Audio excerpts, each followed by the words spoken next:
Hello friends, welcome to my YouTube channel. मैं मोहसिबा खान और आप देख रहे हैं स्टडी स्पार्क्स। बायोलॉजी की प्रीवियस क्लास हम कर चुके थे और उसमें हमने यहाँ पर कुछ चीज़ें पढ़ी थी। लास्ट हमारा जो पॉइंट था वो ऊपर लिखा हुआ है कि परिसंचरण के बारे में यानी सर्कुलेशन के बारे में हम वहाँ पर पढ़ रहे थे।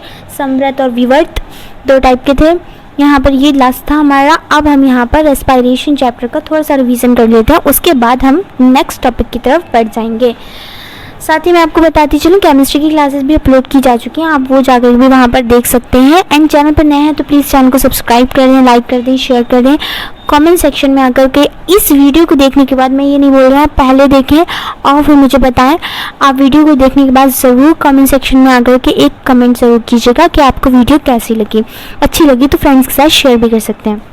तो पहला है, श्वसन की प्रक्रिया में वायु का कौन सा घटक प्रयुक्त होता है? ऑप्शन है आपके इनर्ट गैस यानी अक्रिय गैस है, O2 यानी oxygen, carbon dioxide, and fourth है आपका more than one of the above यानी इनमें से एक से अधिक। तो यहाँ पर श्वसन की क्रिया में आपकी ऑक्सीजन गैस होती है। ऑफ कोर्स इसको भी याद करें, चूँकि फेफड़ों के माध्यम में श्वसन को फुफ्फुसी श्वसन कहा जाता है, ऑफकोर्स कहा जाता है, लेकिन त्वचा के माध्यम में किस प्रकार का श्वसन किया जाता है तो ये आपको नोट भी करना है। फेफड़ों के माध्यम में श्वसन फुफ्फुसी श्वसन कहलाता है।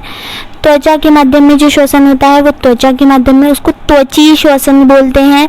क्लोमीय होता है आपका गिल्स जो कि आपकी मछलियों में पाया जाता है, मछलियाँ करती हैं गिल्स के द्वारा। ट्रैकिया श्वास नली जिसके द्वारा मनुष्य करता है, उसको ये बोलते हैं स्पाइरेकल्स। ठीक है। अभिकथन है, एक जलीय जंतुओं में सांस लेने की दर स्थलीय जंतुओं की तुलना में धीमी होती है। कारण है, बड़ी मात्रा में घुलनशील ऑक्सीजन की उपस्थिति जलीय जानवरों की सांस लेने की दर को प्रभावित करती है। ठीक है। अब पहले तो हमें ये पता होना चाहिए, जब हम पानी में, मान लिया जलीय जीवों को हटा दो थोड़ी देर के लिए, हम गए, आप गए पानी में, तो आपको कभी ऐसा लगा कि वहाँ पर पानी में आपको ऑक्सीजन का सिलेंडर साथ ले जाने की ज़रूरत है? क्या ऐसा सुना या ऐसा देखा, किसी चैनल पे देखा, किसी वीडियो में देखा? आप बोलेंगे हाँ बिल्कुल देखा।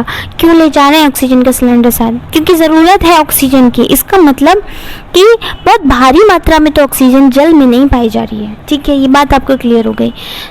अभिकथन फिर से पढ़ लेते हैं। जलीय जंतुओं में सांस लेने की दर स्थलीय जंतुओं की तुलना में धीमी होती है। अब जहाँ ऑक्सीजन की कमी है, मान लिया आप एक कमरे में हैं, मान लेते हैं, सपोज कर लेते हैं वहाँ ऑक्सीजन की कमी है, तो आप जल्दी जल्दी सांस लेंगे, आपकी जो सांस लेने की दर है वो जल्दी जल्दी हो जाएगी या कम हो जाएगी? और ज़्यादा, बहुत तेज़ी के साथ आप सांस लेने की कोशिश करेंगे क्योंकि ऑक्सीजन को ग्रहण करने की कोशिश करेंगे। इसका मतलब जहाँ पर ऑक्सीजन की कमी है वहाँ पर सांस लेने की जल्दी जल्दी कोशिश करेंगे, यानी सांस लेने की जो दर है वो ज़्यादा हो जाएगी। इससे ये पता चलता है कि जल में जहाँ पानी में ऑक्सीजन की कम मात्रा घुलनशील होती है वहाँ पर जो है सांस लेने की दर ज़्यादा होनी चाहिए। जबकि अभिकथन ये बोल रहा है कि जलीय जंतुओं में सांस लेने की दर स्थलीय जंतुओं की तुलना में धीमी होती है, यानी कि गलत होता है। पानी में जो जीव रह रहे हैं उनकी सांस लेने की जो दर है वो स्थलीय जंतुओं की तुलना में ज़्यादा होती है। ठीक है, यानी ये बात तो गलत हो गई कि अभिकथन तो गलत है। कारक की बात करी जाए, बड़ी मात्रा में घुलनशील ऑक्सीजन की उपस्थिति जलीय जानवरों की सांस लेने की दर को प्रभावित करती है, बिल्कुल गलत हो गया इसने। तो पहली बात इसने ये बात, अगर यहाँ पर बड़ी मात्रा हटा दो, यहाँ पर सिर्फ ये लिखा होता घुलनशील ऑक्सीजन की उपस्थिति जलीय जानवरों की सांस लेने की दर को प्रभावित करती है, तो हमारा आंसर होता बिल्कुल ठीक करती है। ऑक्सीजन की मात्रा बिल्कुल सांस लेने की दर को प्रभावित करती है, लेकिन बड़ी मात्रा में तो ये गलत होगा क्योंकि जल में ऑक्सीजन की इतनी ज़्यादा मात्रा नहीं होती है। निम्नलिखित में से किस जलीय जंतु में गलफड़े नहीं होते हैं? तो व्हेल जो होती है उसके अंदर गलफड़े नहीं होते हैं। ठीक है। मानव फेफड़ों का कौन सा भाग गैसों के आदान प्रदान के लिए सतह प्रदान करता है? मानव फेफड़ों का कौन सा भाग गैसों के आदान प्रदान के लिए सतह प्राप्त करता है? हम क्लास में अच्छे से कर चुके हैं इसको। एल्वोली यानी कि वायुकोष्ठ। श्वसन एक प्रक्रिया है, ऊष्माक्षेपी अभिक्रिया है। ऊष्माक्षेपी अभिक्रिया क्या है? श्वसन। रेस्पिरेशन आपकी एक ऊष्माक्षेपी अभिक्रिया, आपको पता होना चाहिए। वायवीय श्वसन क्या है? वायवीय श्वसन O2 की उपस्थिति में श्वसन है। ये हमने पता था श्वसन कितने प्रकार का था, तो वायवीय था, अवायवीय था। वायवीय वो था एरोबिक जिसमें आपका ऑक्सीजन की उपस्थिति में श्वसन किया जा रहा था, जबकि अवायवीय वो था जिसमें ऑक्सीजन की प्रेजेंट नहीं थी, यानी कि एनारोबिक।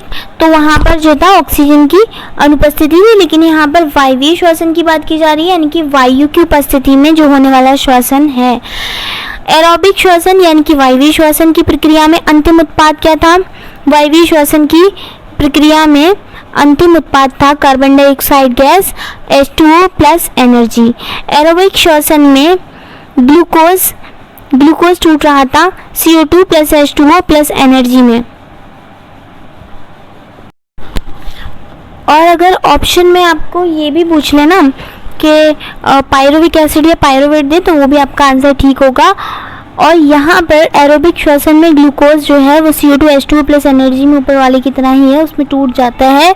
कभी कभी शारीरिक श्रम करने के बाद हमें मांसपेशियों में ऐंठन या दर्द होने लगता है। इसका परिणाम ये होता है कि पायरुवेट का लैक्टिक एसिड में अंतरण हो जाने से, यानी कि हमारी मांसपेशियों में एक कौन सा एसिड जमा हो जाता है, जिसके बाद जैसे हम व्यायाम कर रहे हैं या फिर शारीरिक श्रम कर रहे हैं वो हमें महसूस होगा, तो वहाँ पर लैक्टिक एसिड जमा हो जाता है, जिसके कारण से दर्द या थकन महसूस होती है। सांस लेने के दौरान जो डायफ्राम होता है वो क्या होता है? तो सांस लेकर देख लें आप सांस लेने पर संकुचित होता है और नीचे चला जाता है। चित्र पूरा दिखाया था मैंने आपको, डायग्राम दिखाया था। 12th है फेफड़ों में छोटी वायु थैली जहां गैसों का आदान प्रदान होता है कहलाती है वायु कोष्ठ कहलाती है।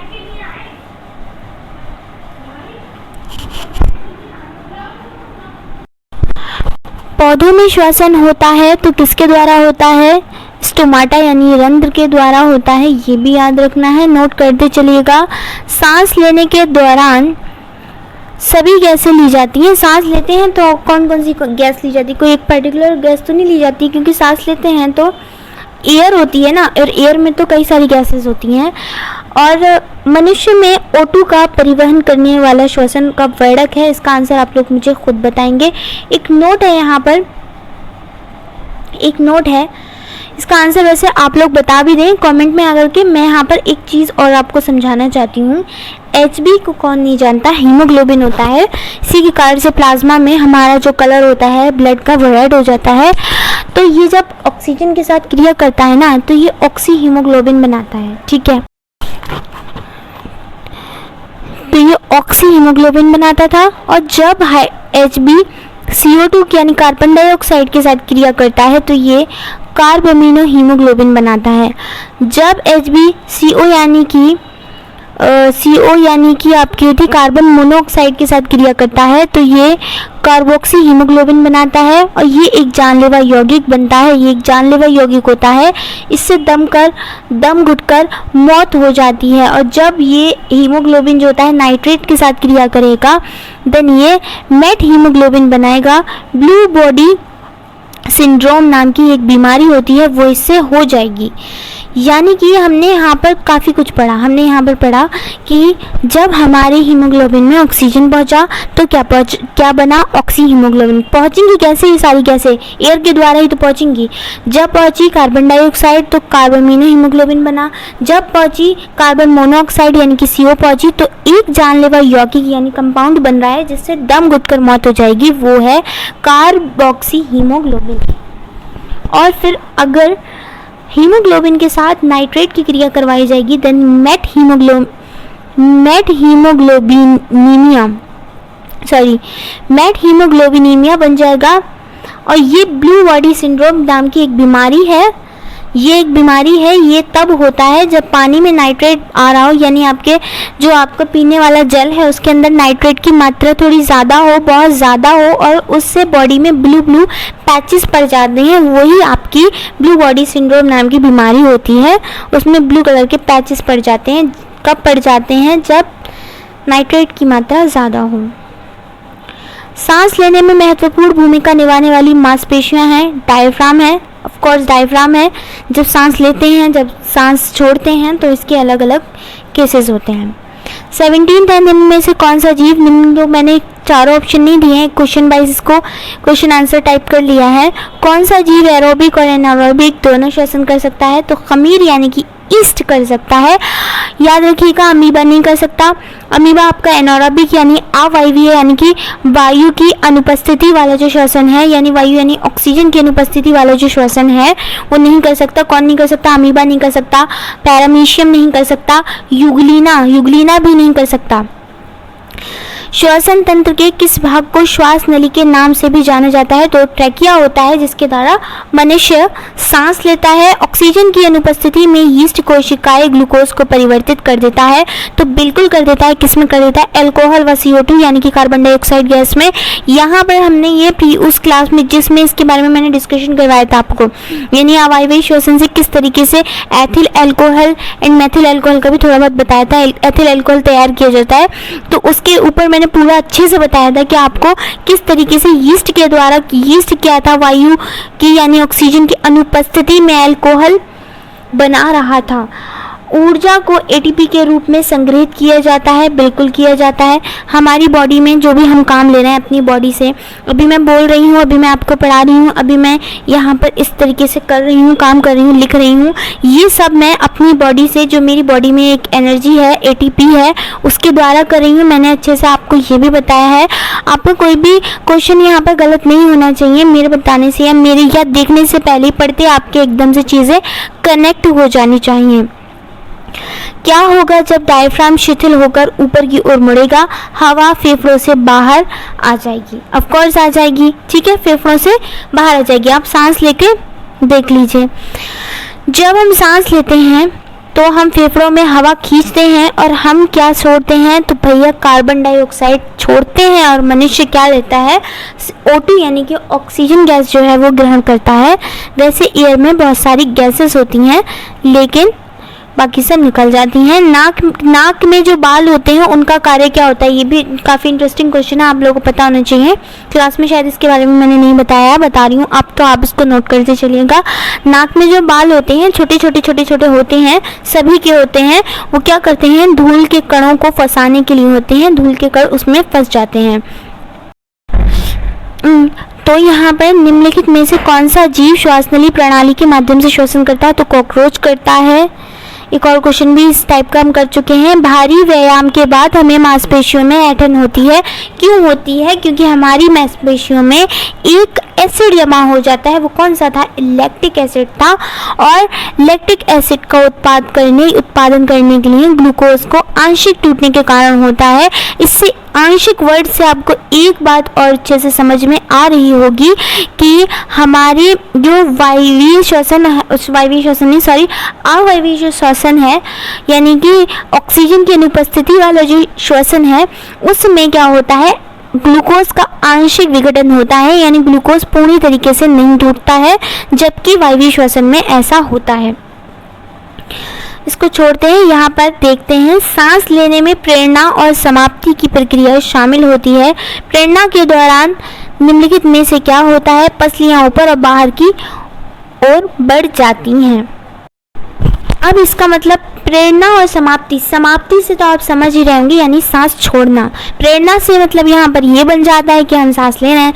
जब आप सांस लेंगे, आप सांस लेकर के देखेंगे पसलियाँ ऊपर की ओर, छाती आपके आगे की ओर निकल जाती है। कौन सा कथन सही है? सांस छोड़ने वाली हवा में अधिक मात्रा CO2 की होती है, कम मात्रा ऑक्सीजन की होती है, क्योंकि मानव शरीर जो है वो ऑक्सीजन रख लेता है, कार्बन डाइऑक्साइड छोड़ता है, पौधे जबकि इसका अलग करते हैं। 29 है, जब हम सांस लेते हैं तो क्या होता है? हमारी छाती का आकार बढ़ जाता है और हमारे शरीर वायु हमारे फेफड़ों में प्रवेश कर जाती है। श्वसन एक प्रक्रिया का उदाहरण है, उपचयी तथा उपापचयी। ये भी आप नोट कर लीजिएगा कि आपका रेस्पिरेशन या श्वसन जो है वो उपचयी तथा उपापचयी प्रक्रिया का एग्जाम्पल है। 13 है आपका, हमारी बॉडी में एक मेटाबॉलिक रिएक्शन होती है। इससे ये जो उपचयी और उपापचयी है ना, इनके बारे में भी बता देती हूँ मैं आपको। हमारी बॉडी है उसमें एक मेटाबॉलिक रिएक्शन होती है, दो टाइप से होती है, कैटाबॉलिक एंड एनाबॉलिक। ओके, ये भी आपको याद रखना है, आपके ध्यान में रहना चाहिए। हो सकता है क्वेश्चन कभी कभी पूछ भी लेता है। अवायवीय श्वसन कहाँ चलता है?